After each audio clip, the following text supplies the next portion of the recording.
100% listener-supported radio, and now we return you to your host.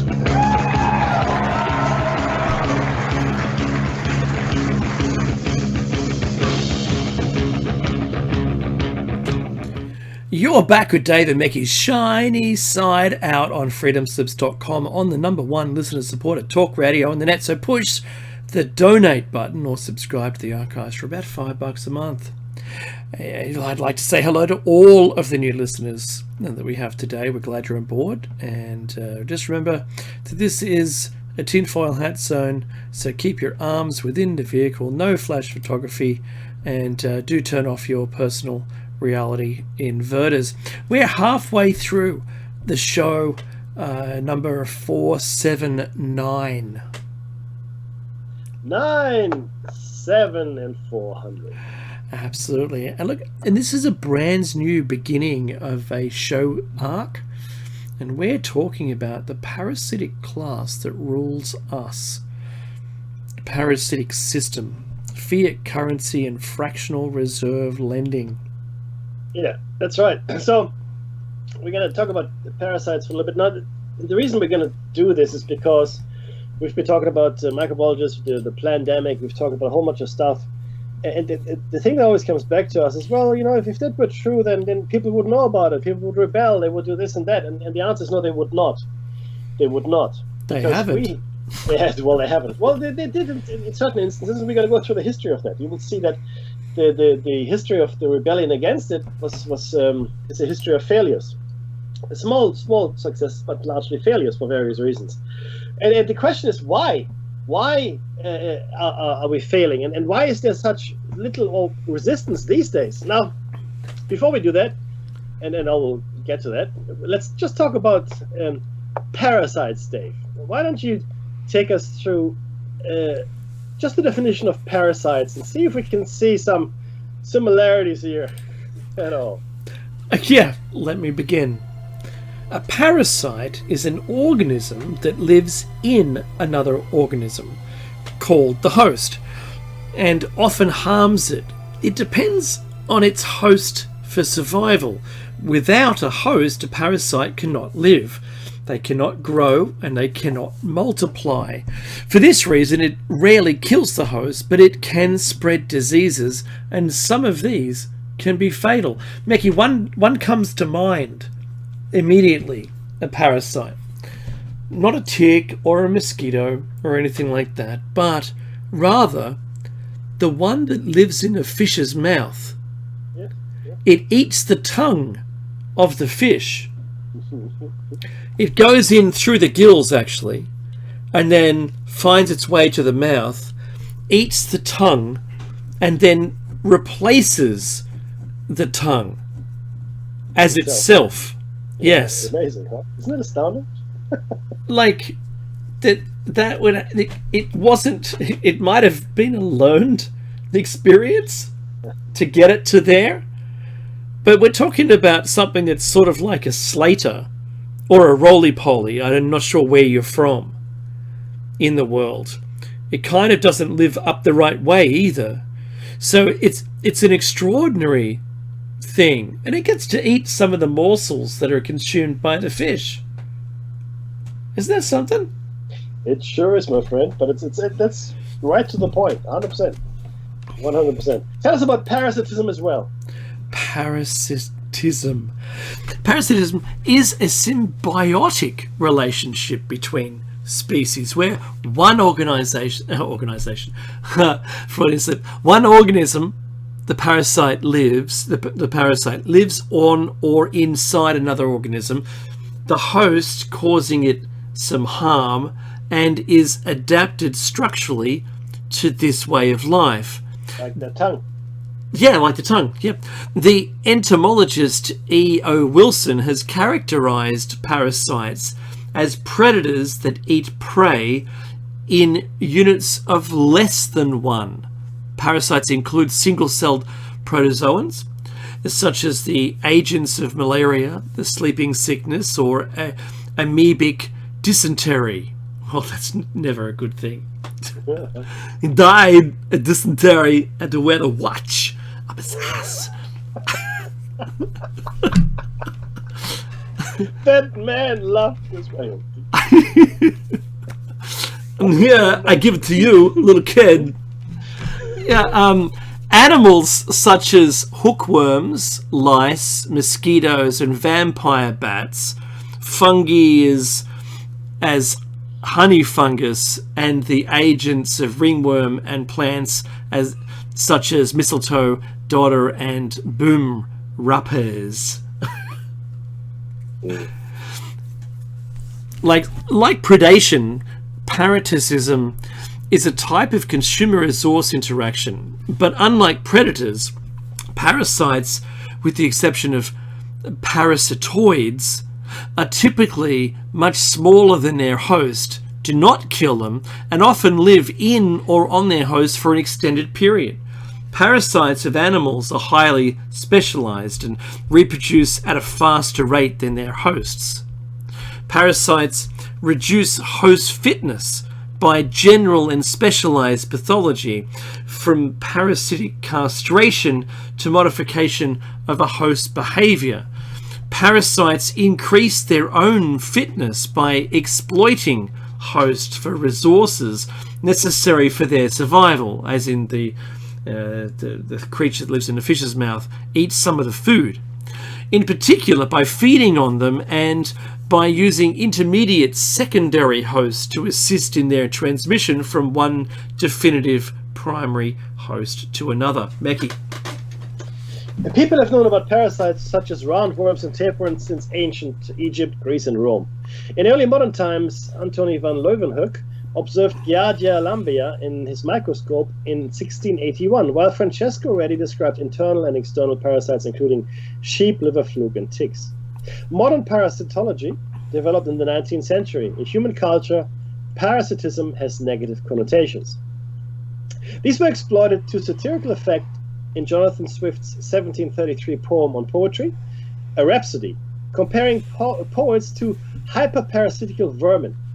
In fiction, Bram Stoker's 1897 Gothic horror novel Dracula and its many later adaptations featured a blood-drinking parasite. Ridley Scott's 1979 film Alien was one of the many works of science fiction to feature a parasitic alien species. Now, there are special types of parasitism, which I need to share with you as well. Entomologists, scientists who study insects, have described a type of parasitism in which one insect, usually a species of wasp, uses another insect to brood its young. This type of parasitism is called parasitoidism. Parasitoidism. The parasitoid wasp lays its egg, or eggs rather, in or on even the host insect, commonly a caterpillar. The wasp larvae develop inside the host, feeding on its body, and emerge as full-grown adults. Parasitoidism is being used by some farmers as a means of pest control. Various parasitic wasps, for example, are used to help control agricultural pests. Another unusual form of parasitism is brood parasitism, which is common among certain birds, particularly of the cowbird and the cuckoo. In this form of parasitism, the parasitic bird lays its egg in the nest of another species. The host bird then raises the intruder's young as though they were its own. Not only that, the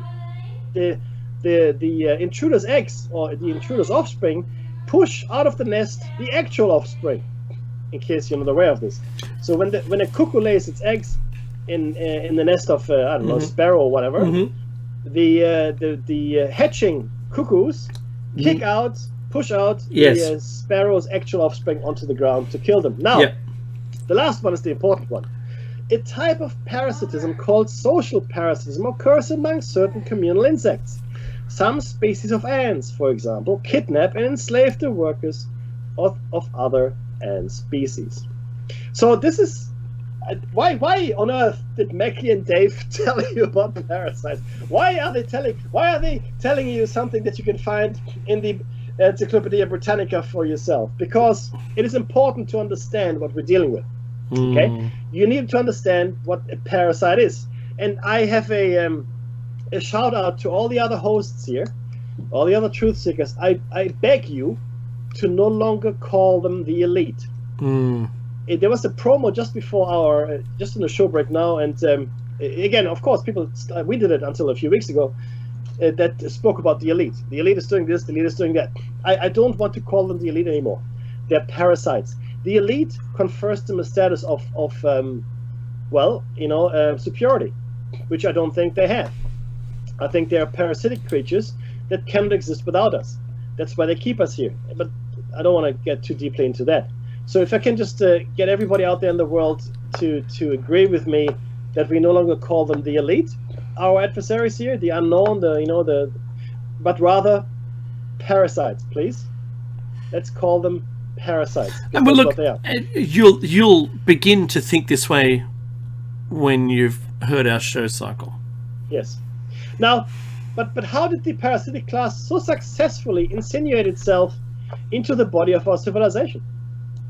The two main tools, in my opinion, that were used to enslave us are education and the economy, or more precisely, our way of interacting with each other commercially. Education, or rather lack thereof, and in the worst case scenario, not just the lack of education, but active indoctrination, is both insidious and highly effective. The planned and deliberate withholding of information for centuries, education was a privilege for the few, as you know, left most without a clear understanding of the world they lived in. More recently, we witnessed the erosion of all the gains we made in the late 19th and early 20th century, such as personal liberties, workers' rights, sound education, and an informed and politically engaged middle class. But we will get to that in another show cycle.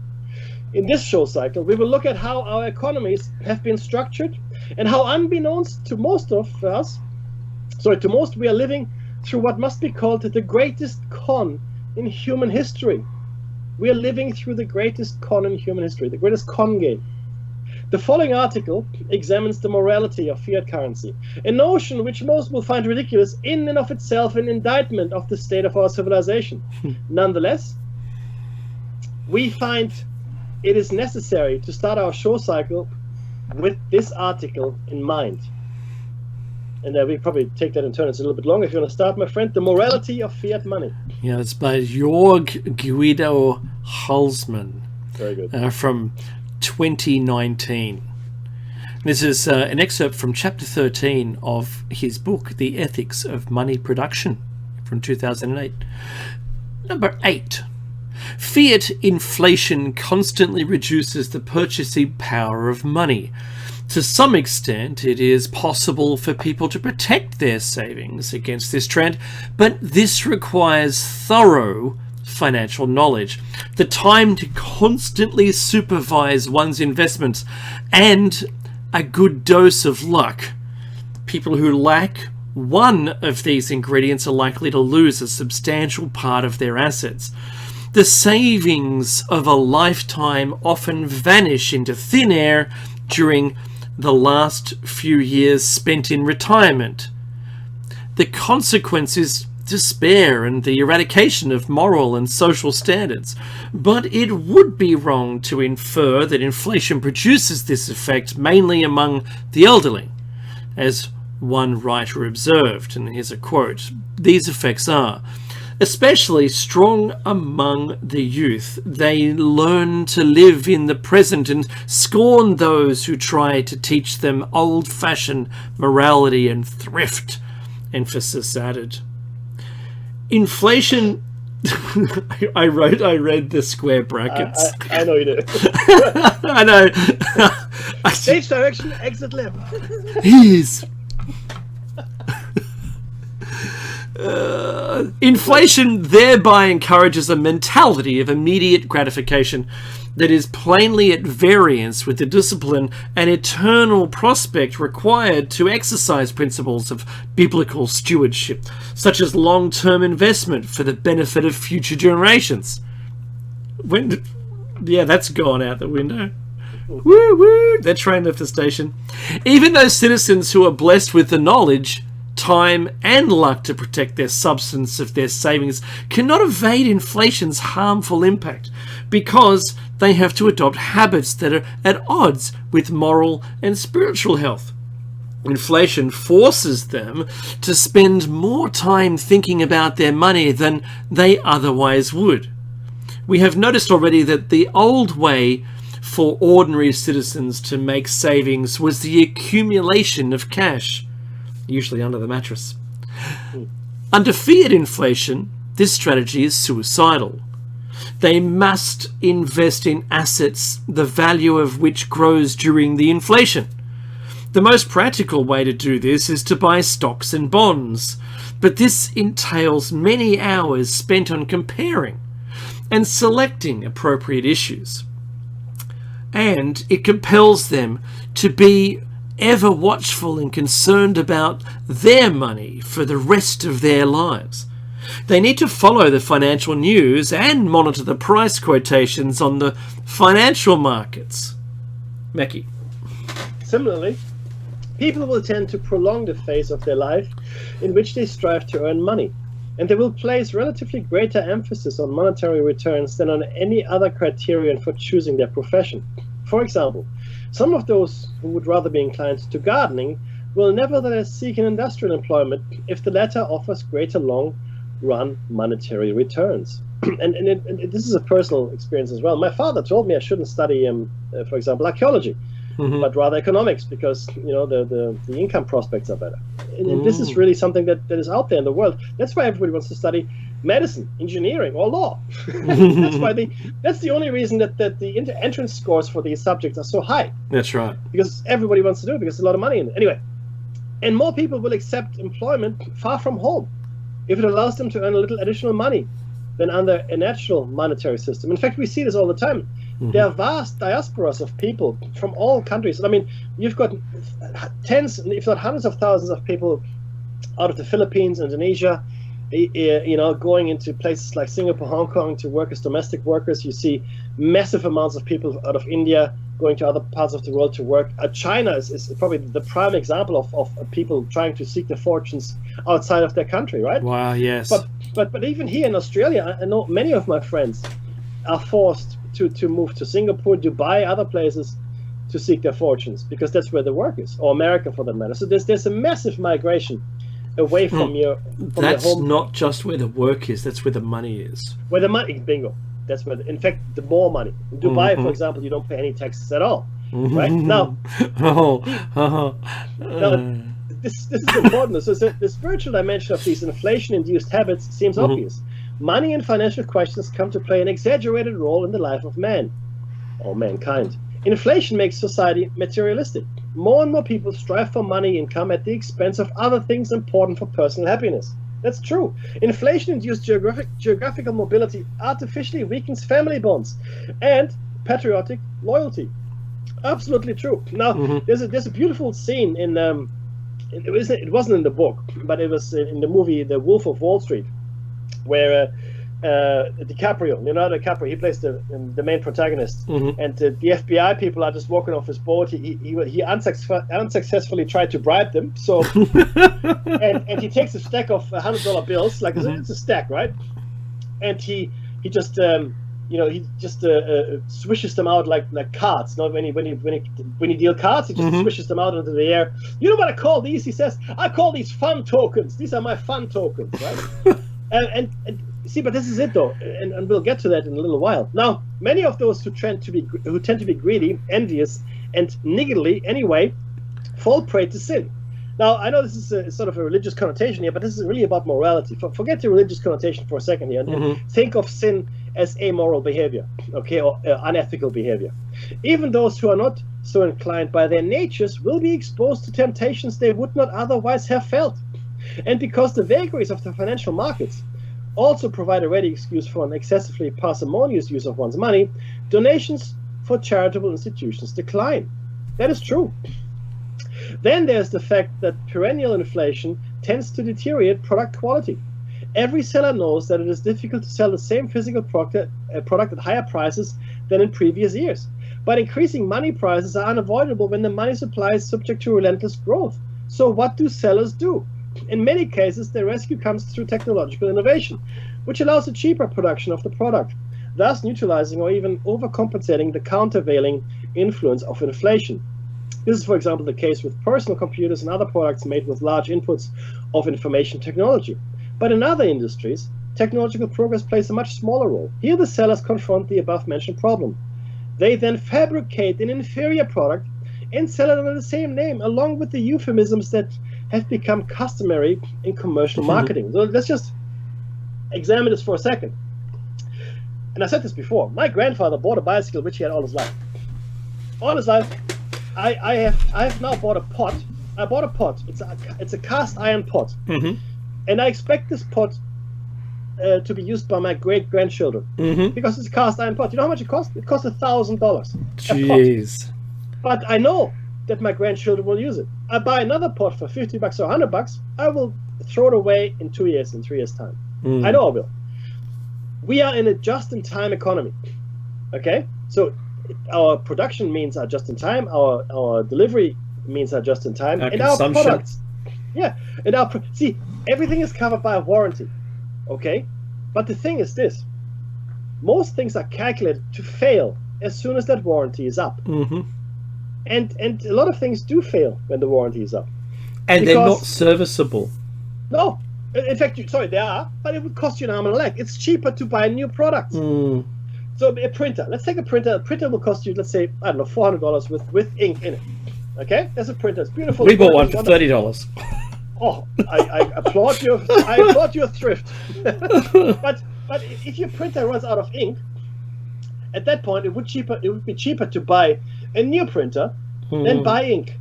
In most cases, it's cheaper to buy a new printer which comes with ink than to buy the ink itself. That's the society we live in. We are living in a society which encourages us to throw things away, because in order for people to make more and more money, right? This is the Harvard model of economics. Everything grows indefinitely and infinitely. We know this is incorrect. We know it's a fantasy, but nonetheless, that's the way we live. And so we need to consume infinite resources. We need to continuously consume all the time, and we need to throw away old things and buy new things. Because if we stop doing that, if we went back to the way we lived 100 years ago, where we actually used things for our lifetime, right? I mean, some things wear out. I mean, of course things wear out, but people used to repair them. And once in a while you buy new things, sure enough, you can do that. But these days, we are buying, let's talk about the mobile phone for a second here, okay? Annually. Annually. And it will cost you between $1,000 and $2,000 for a phone, right? Now, the phone's a powerful thing, and you can do a lot of things with it. And people will line up to hand over their money because Apple or Google or Android or whatever has released a new type of phone. Because we have become so addicted to this consumerism that we can't help ourselves. We can't. It's no longer possible to live outside of that bubble, right? And that's what I mean. That's what I mean by the control that economy has over our lives now. Economy, or the way we interact commercially, is one of the greatest means of control the parasites have over us, and we've gone right along with it. But let's go back to the article here. For example, this is going back to the inferior product, right, that's being produced. For example, they might offer their customers light coffee and non-spicy vegetables, which translate into thin coffee and vegetables that have lost any trace of flavor. Similar product deterioration can be observed in the construction business. Countries plagued by perennial inflation seem to have a greater share of houses and streets that are in constant need of repair than other countries. Here in Australia, we've got houses, apartment complexes, that are falling apart before people have moved in. Before they moved in. That's the thing. In such an environment, people develop a more than sloppy attitude toward the language. If everything is whatever it is called, then it is difficult to explain the difference between truth and lie. That's where Orwellian doublespeak comes in. Inflation tempts people to lie about their products, and perennial inflation encourages the habit of routine lying. We like to call that marketing. We have already pointed out that routine lying plays a great role in fractional reserve banking, the basic institution of the fiat money system. Fiat inflation seems to spread this habit like a cancer over the rest of the economy. Now, this was written in 2008, right? But, and then the book itself is called The Ethics of Money Production by 𝐫𝐞𝐯𝐨𝐥𝐿, if you wanted to look him up. And now he's got a Christian bent, and also be it, but what he says here is absolutely true. It is completely correct. All right, and we're going to spend the next few weeks talking about fiat currency, and we're going to talk about the fractional reserve lending system. I've got a table, which I didn't have before, that I've included here, Dave, which shows you just how much of a percentage a bank needs to hold by country in order to conduct fractional reserve lending. Just as a matter of interest, do you know what the required percentage reserve in Australia is? I'm going to say 20%? Zero. None. None. The Australian banks have to hold nothing in reserve. How about that? What? How's that even? How do you even stop a bank run in that case, right? You can't. And look, you just turn off transactions. That's what you do. Well, that's what you do. Now there are laws against that. Now we're going to talk about the Austrian School of Economics, and in fact, it's actually called the Austrian business cycle theory, which alleges that it's not even a legitimate system. It's corrupt governments. It's powerful rich bankers, and it is completely illegal and immoral. Fractional reserve lending, that is. But Dave, let's look at fiat currency here for a second, and what I've added as well, you'll find at the end of the show cycle, I add a few more. What we see now emerging is the battle between Bitcoin or cryptocurrencies and fiat currencies. And the funny thing is this: the only thing that makes fiat currency real is that the government says it's real. That's it. There's nothing else that makes it real. We're going to talk about it in a second. And Bitcoin is only real because people believe in it. So it's similar. So these are both religious currencies. I like to call it faith economics. Very nicely put. Right? It's faith economics. I believe. You better. I believe I can fly. Yeah. So now, I want to quickly tell you that there are two main types of money. Okay, since we got money, it's going to talk you through the fiat system in a second. And give you a very quick overview. Now, there's commodity money, that's one, and it has intrinsic value due to the content of precious metals it is made up of or backed by. So if you have a gold coin, then there's an intrinsic value. I mean, the gold itself has got an intrinsic value, right? This gold is a useful metal. You can use it in industry. You can use it for a whole bunch of things, right? But debasement or increases in precious metal supply can cause inflation. So even commodity money can suffer from inflation. Now, then there's fiat money, but this is an official definition. This is not my definition. This is official. Fiat money is backed only by the faith of the government and its ability to levy taxes. So two things have to come together. Number one, faith of the government, and then the government has to be able to levy taxes. If it can't levy taxes, then guess what? It doesn't have an income, and it all falls apart. Okay, so this is what it is. I like to call these faith currencies. That's absolutely what it is. But Dave, how does the fiat system work? Quick overview. Look, the global monetary system is what's called the fiat system, in which money is a storage medium for purchasing power and as substitute for barter. Each dollar bill, euro, yen, gold ingot, or whatever currency you choose enables you to buy things as the need or want arises, thus making the barter system, trading one service or product for another, mostly obsolete.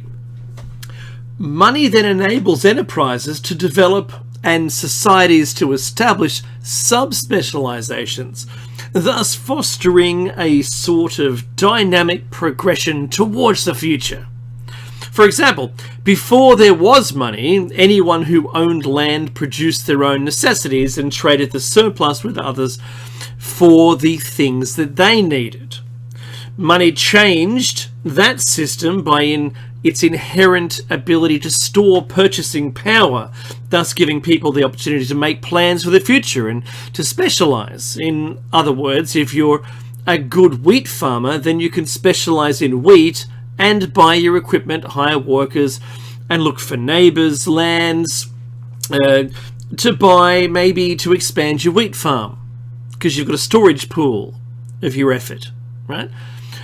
Markets, private, and central banks are privately owned, then the value, the relative worth of the paper currency based on the perception of how a particular country is governing itself, the current state of its economy, and the effects the interplay of those two factors have on interest rates.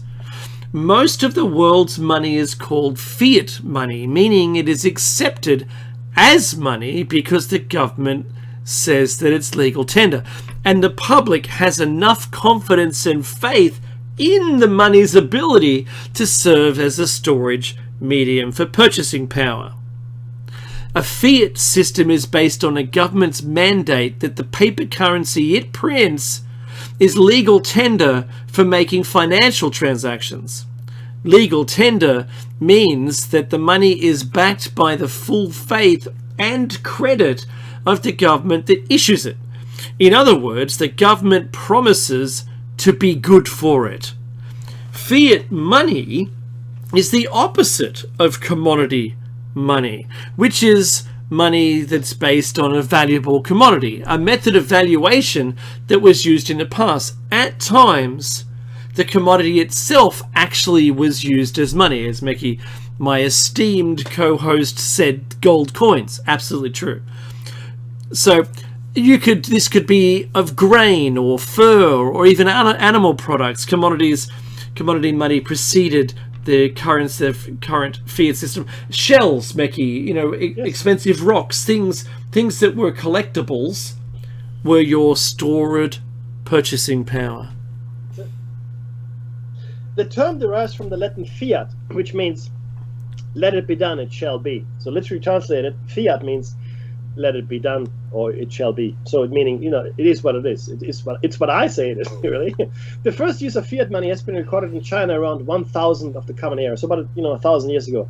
Since then, it has been used intermittently by various countries, concurrently with commodity currencies. So fiat currency coexisted with commodity currency. Definition, right? Fiat money has been defined variously as any money declared by a government to be legal tender, as state-issued money, which is neither convertible by law or any other thing, nor fixed in value in terms of any objective standard, or intrinsically valueless money used as money because of government decree. While gold or silver-backed representative money, which is commodity money, entails the legal requirement that the bank of issue redeem it in fixed weights of gold or silver, fiat money's value is unrelated to the value of any physical quantity. So back in the olden days, right, in the gold standard meant this. So let's say you were in the old West in America, the dollar was still backed by the gold standard. You had like $10 in paper money, for argument's sake, right? Mm-hmm. You could go to a bank and redeem that money in gold. So the bank would have to give you the $10 value that you carried there in gold. So you could have get $10 in gold. You were entitled to that. Now, they look at you and go, you silly man, take your toilet paper elsewhere. Right? That's what happens. So, so even a coin containing valuable metal may be considered fiat currency if its face value is defined by law as different from its market value as metal, right? So if the actual intrinsic value of the money itself is different and defined by law from its market value, it is still fiat currency because the government said so, all right? Now, treatments in economics. In monetary economics, fiat money is an intrinsically useless product used as a means of payment. That's it. In some micro-funded models of money, fiat money is created internally in a community making feasible trades that would not otherwise be possible, either because producers and consumers may not anonymously write IOUs or because of physical constraints. So you need to think of fiat money as making it easy to interact. But before we go into the history, I need to be very clear on something. When we introduced fiat currency, and we did away with commodity currency, and we did away with the bartering system, we now encouraged, and not just the parasitic class of the ones behind the curtain, but the parasitic class of human beings as well, like our fellow travelers on the road to damnation, if you will. Because all of a sudden, be it through manipulation or fraud or other means, you could now manipulate the system without ever contributing meaningfully to civilization, the economy, or your nation. Mm-hmm. You no longer have to meaningfully contribute to be rich, to be obscenely rich. In fact, it is no longer necessary for you to contribute. It really isn't. Right, and this is really at the heart of the banking system, right? Or in fact, the stock market. The stock market contributes nothing to the progress of civilization. at all. Nothing. Zero. None. What it does, it trades things, right? It gambles on certain outcomes, and people make obscene amounts of money. But that's only possible. It's only possible because we have a medium of exchange called money. And it's only possible, really, because it is a fiat currency which can be printed, well, ad nauseum. You can print as much fiat currency as the government wants. There's no limit to it, right? You have to understand, people have this notion in their head, Dave, where they think, oh, you know, the limitations, you can't do this, you can't do that. No, wrong. You can do whatever you want. Meki, I'm just going to interject here. I know we've spoken about this, but I want the listening audience to hear this idea. And it is one that Meki and I have talked about. Once paper money has gone, and we just have accounts and we have plastic cards and we're just transacting without there being anything physical in it, you know, nothing of any, not even fiat currency, to be honest with you. These are just numbers in a computer that get moved around. Then there wouldn't be any interruption to anyone if people just typed numbers into the computer. Right now, the quantity of paper money that you print as a government to pay for things can have a negative impact on the belief of the value in that belief system, the religious view, and it can make it decline in value, or you get, you know, massive inflation where it's not worth as much anymore, and this bottle of milk is going to be $10,000, right? And that can happen if the people lose faith in the currency. But just by once the curtains are closed, right, and you can't see what's currently going on and who's got what money and doesn't matter, just a couple of keystrokes, right? Add some zeros, it's all good, and you can just have value for nothing, because it's only about, remember, it's about the storage of your effort into society. And the argument that Meki and I are putting forward here is that the parasitic class really don't have any effort at all. None. They're like the mosquito or the tick that's living on you, just on the system, just draining money out of it. Yeah. So, yeah, back to you in the studio, Meki. No, but look, Dave makes a very important point here. That's correct, and the danger here is that, well, you know, the paper money, or plastic money really, that we have now, instead of paper notes, is a fiat currency, and it's worth nothing. Once it all moves into the digital world, and that's what the cryptocurrencies are anyway, right? So the fiat currency wants to be a cryptocurrency, then you are completely at the mercy of whoever runs the systems. That's it, right? And that's why they're trying so hard to get to the bottom of the black economies, black markets, cash in hand, etc., because it's beyond their control. And you have to ask yourself, why? Well, why do you want to control that? I mean, isn't it enough to collect the taxes and all that? No, we need total control. And it's really funny, Dave. And I just thought of it right now. I'm working with a couple of doodads that are exactly that personality type. Unless everything is under their control, they can't. I think they break out in hives. Right? That's what I think. And it's that very same attitude in the world that is really. Could you? Okay, so to make that idea, if you were the parasitic class and you weren't in control, the point that I raised earlier in the show notes that I spoke about was having, if it's fiat currency and you're trying to retire and you're putting money around and you're having to look at it, you may not have enough bandwidth of your own time to observe all of these changes and stay on top of it. Yeah. Imagine if that was occurring at the parasitic class level. Oh, completely. Suddenly, Bezos wakes up and he's got zero in his account. What happened? Yeah. Oh, it all crashed, sir. I don't. Maybe I can sell it. Sell my house. Well, no one wants to buy anything anymore. There isn't anything. Yeah. Imagine the butler waking him up in the morning and telling him. Oh, that'd be nice. But see, that's why I advocate for a Star Trek-like society, right?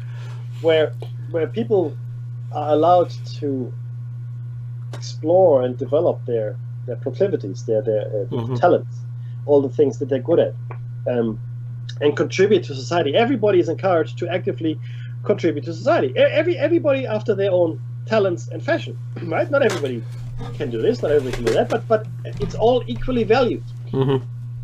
In a society like that, the garbage man and the plumber would be as valued as the brain surgeon and the lawyer. Well, in fact, there'd be no lawyer, to be honest. So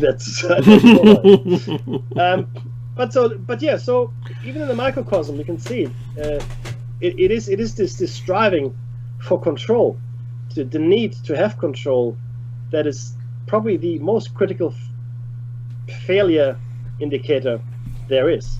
As soon as you have that, you know that the systems will eventually fail. If you must have control on a very granular level, your system will fail. Why? Because nobody is able to control systems forever. Right? So let's be very clear. Nothing ever lasts forever, and perfect control is impossible. But that's what's required for the system to continue. It works in the microcosm and the microcosm. So one of the points that I don't think we have borne out properly is the only way that a fiat currency can exist is through perpetual growth. We will get to it in the text, but knowing that by lending money to someone, they have to pay back the money plus interest, where it wasn't backed by anything, but you can, because you got more money, you can lend more out. Then if 𝐸𝐸𝐸𝐸 and I were both a bank each, and you as the listener were another bank, I could loan, say it was 10%. You had to actually carry in your bank to be able to loan money out to someone. But it's only math, so I'll use 10% as the number, 𝐸𝐸𝐸𝐸, even though it's imaginary. I loan you as a bank. I'm a bank. I loan you $10. You can 10%, so you can loan out 100, but you loan it to the listener who's listening, and they can loan me, 1,000, and I loan it back to 𝐸𝐸𝐸𝐸 as 10,000. It doesn't take many goes around until you've got $1 trillion, but it's only $10 was deposited in my bank account. And this is where people should get upset, because there's this money that's made out of nothing, and interest is earned on money that doesn't exist. So interest doesn't exist, right? That's new money. It doesn't exist. But not only that, the money that was lent out doesn't exist. There was an original amount of money that was that was real enough, I guess, some kind of effort, if you will. But ultimately, the entire system today, all of it, globally, is a complete fabrication. It's like gossamer fabric, right?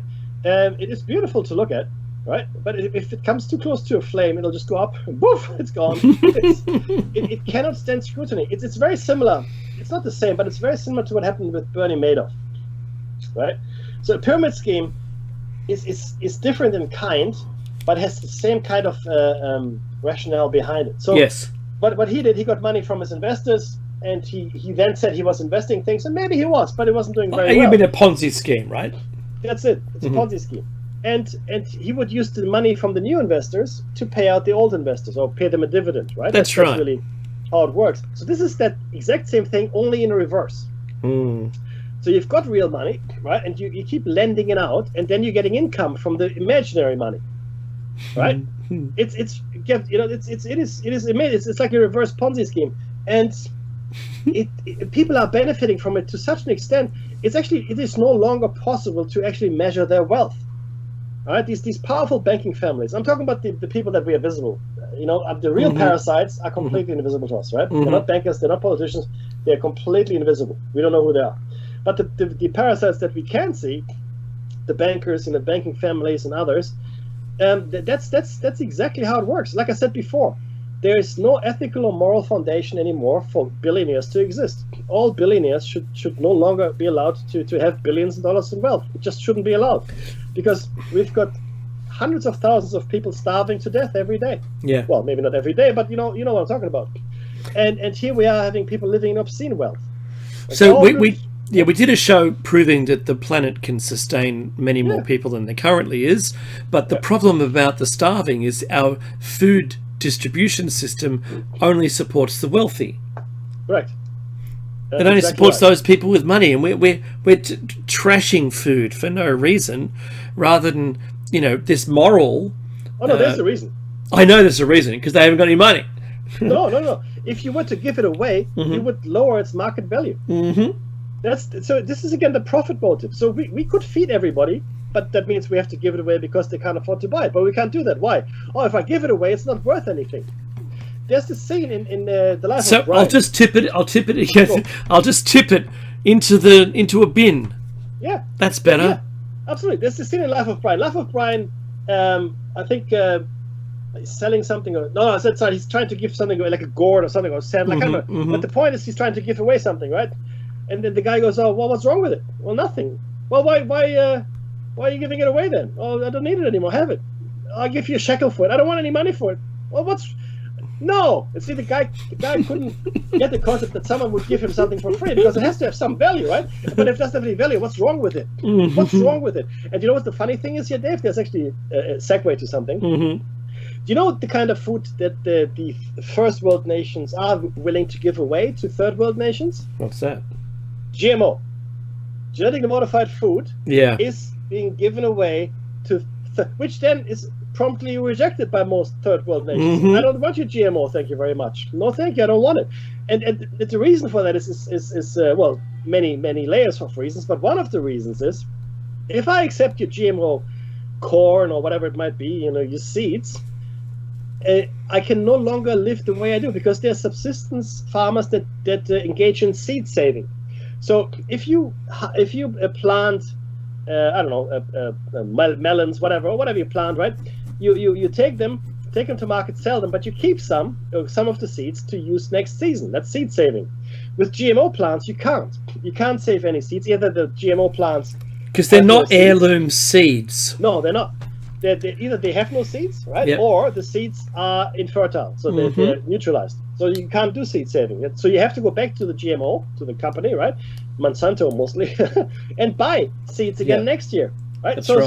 So this is really funny, right? So we destroy millions and millions of tons of food every year, and we have people starving to death, millions and millions and millions. Yeah. Why? So we don't lose any money. Does anybody understand this? This is shocking. It's Forget insanity. Yeah, it's more shocking than climate change. And that's what I mean, that this is one of the means by which they control us. Okay, so there's education, which we'll cover off in another show cycle, and there is the economic system, the way we commercially interact, with which we by the way, we think that's perfectly normal. Well, Mickey, the Great Reset is this parasitic class deciding the new rules of which society will function, where they're self-appointing themselves as arbiters of this brand new system. It's the last step in the great con game, because at that point, if the Great Reset were to happen, it's game over, done. We have now achieved complete global supremacy. I mean, they're doing pretty well now, don't get me wrong. It'll be like Brave New World. It will be Brave New World. You're not like it actually yet. Yeah. In fact, it'll be worse because it's no longer fictional. Yeah. Okay? And there's not only that. It's the funny thing is this. We'll go, oh yeah, that's great. Please, I beg you to make it the Great Reset. Yes. Hurrah. It's going to take, I reckon, about 3 generations because of the pandemic, and that we haven't seen yet the results of the depopulation agenda that's associated with it. No, that's correct. And it's going to be like Mickey and I, because we've only got a few minutes left, right, Mick? So we're going to see a decline in civilization's population size. We're seeing a huge decline currently because of the death rates of even healthy people. Yeah. Previously healthy. It's not just the lion picking off the sick or frail, or the one that couldn't run as fast. This isn't picking the edge. This is not the fringe. This is digging into the middle with an ice cream scoop. Yeah. And taking a good squath. A good squath. That's a new word. Squath. I'll use that. It means quite a sum. The majority of the middle. This is coring society, and we haven't seen what this even means yet. And the people who thought they might have been parasitic class have something coming. They've got the realism that they didn't quite make the cut. Because the parasitic class, full control, those people like the CEO of Virgin, or whoever it was, right? That said, we have to open the borders because we just can't survive. But at the risk of killing people, doesn't matter about the killing people. People die all the time. Don't worry about it. But I want to keep making money, so I'm going to pester the government until they do open the borders.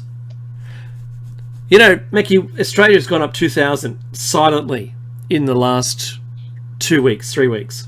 Silently, because we went from like 28 grand up to 30 grand, 30,000 people. They don't care. So what will it mean? What will it mean to those people who didn't make the cut and realize they're amongst the unwashed? What do you think?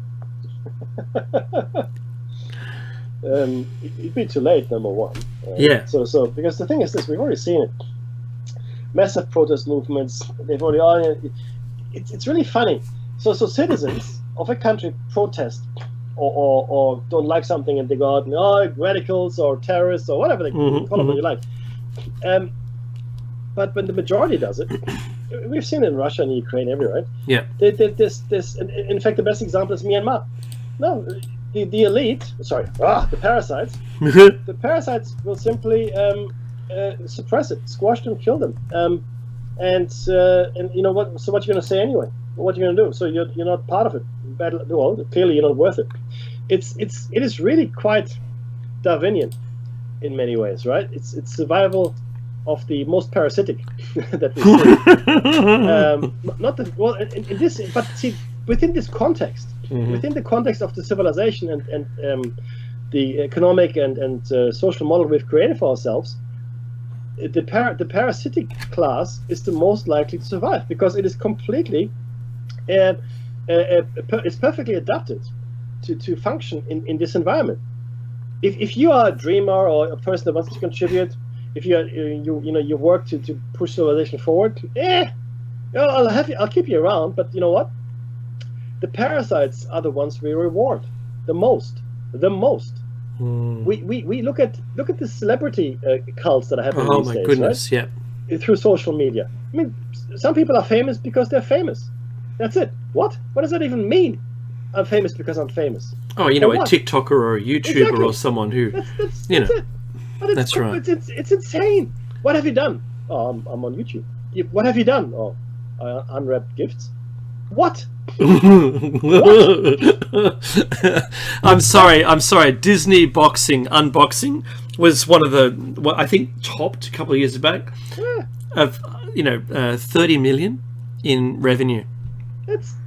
We have become like what is that? Bags. Yeah. I mean this is just insane. I have to ask everybody, take a step back. I know I'm on my soapbox now and I'm ranting, but this is insane.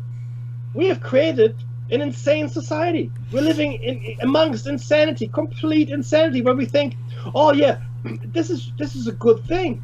Yeah. We should become influencers on YouTube and TikTok and butterflops, whatever the hell they're called, right? No. This is not the world. Social media justice. Yeah, that's right. Well, that'll happen. It's happening. Yeah, absolutely. But social media justice, meaning that if you're found guilty of, if you're suspected of a crime, the planet votes for you, either to be killed or to stay alive or what or something, right? There was this the Star Trek episode, yeah. No. This wasn't Star Trek. This was the Orville. Which is that's right. I remember that now. And they went to this planet that ran exactly like that. If your social votes were down, they would execute you. So if people didn't like you, goodbye. It's quite a vision of what's actually going on. Hey, this is David Mackey's Shiny Side Out. This was episode 479. Stay tuned for 𝐲𝐬𝐬's After Hours program, and we'll catch you next week. And let us know if there's a replay during the week. Take care, everyone. And stay informed.